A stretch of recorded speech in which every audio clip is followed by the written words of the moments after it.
नमस्कार, मैं डॉक्टर निधि city hospital Bulandshahr से। लास्ट टाइम हम लोगों ने डिस्कस किया था कि जब पेशेंट हॉस्पिटल से छुट्टी लेके घर जाता है तो ऑपरेशन के बाद क्या क्या चीज़ें ख्याल रखने योग्य हैं। आज हम डिस्कस करेंगे कि नॉर्मल डिलीवरी के बाद जब पेशेंट घर जाता है तो क्या क्या बातें ध्यान रखने योग्य हैं। तो पेशेंट जब नॉर्मल डिलीवरी के बाद घर जाता है तो कुछ पेशेंट्स होते हैं जिनको नीचे टाँके आए होते हैं, कुछ होते हैं जिनको बिना टाँके आए ही नॉर्मल डिलीवरी हो जाती है। तो पहले हम बात करेंगे जिन पेशेंट्स को टाँके आए होते हैं, तो बहुत ज़्यादा ज़रूरी है। एक तो मैं बताती हूँ, जो बैठने का तरीका होता है वो आलती पालती मार के नहीं बैठना है। दूसरी बात यह है कि खाने में ऐसे मरीज़ों को, ऐसी माँओं को आप हरी साग सब्जियाँ दीजिए, आप पनीर दीजिए, आप दलिया दीजिए, सोयाबीन की बड़ियाँ दी जा सकती हैं, चपाती दीजिए, मूंग की दाल है, मसूर की दाल है, लौकी है, इस तरह की सब्जियां जो और इस तरह का खाना जो उनको आराम से लैट्रिन पास हो सके। दूसरी बहुत इंपॉर्टेंट बात यह है कि ऐसे मैं देखती हूँ कि ऐसे पेशेंट्स को जब वो लोग घर जाते हैं तो उनको पानी नहीं देते। भाई, पानी देना बहुत ज़रूरी है। आप ये सोचो कि नीचे टाँके आए होते हैं, पेशेंट को पानी, यूरिन इतना कंसनट्रेटेड आया होता है कि पेशेंट रोती है यूरिन पास करते हुए। तो ऐसा नहीं करना है। पेशेंट को आप, सर्दियाँ हैं तो गुनगुना पानी और गर्मियाँ हैं तो सादा पानी दीजिए, जितना पेशेंट पी सकती है उसको। बल्कि इसको थोड़ी थोड़ी देर में एनकरेज करना है साथ वालों को कि ध्यान थोड़ा थोड़ा करके वो पीती रहे।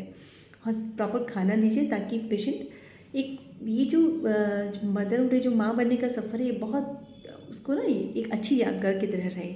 और ये सब चीज़ें, आप पानी नहीं दोगे तो पेशाब में इन्फेक्शन होगा, मरीज़ को बुखार हो सकता है। टाँके, अगर आप खाना नहीं देंगे तो लैट्रिन नहीं आएगी, उसको कॉन्स्टिपेशन हो सकता है, उसको कब्ज हो सकता है, टाँके खुल सकते हैं ज़ोर लगाने से।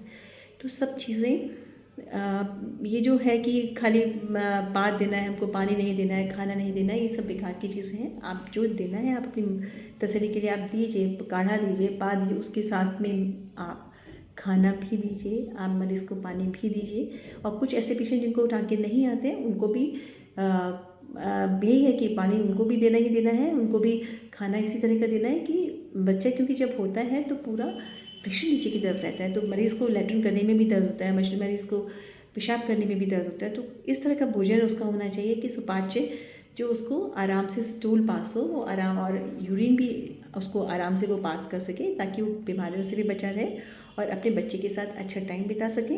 और ऐसी माँ को, या जब डिलीवरी के बाद माँ को बहुत एनकरेज करना चाहिए, घर में बड़े लोगों को भी, और ऐसी मदर्स को भी मैं कहती हूँ कि अपने बच्चों को अपना दूध ज़रूर पिलाना चाहिए।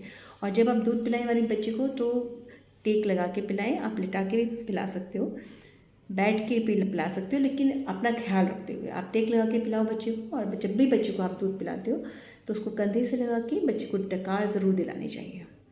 तो कुछ छोटी छोटी बातें जो आप ध्यान रखोगे तो आप अपना भी ध्यान रख सकते हो, बच्चे का भी ध्यान रख सकते हो। फिर मैं आऊँगी किसी और इन्फॉर्मेशन के साथ, तब तक थैंक यू।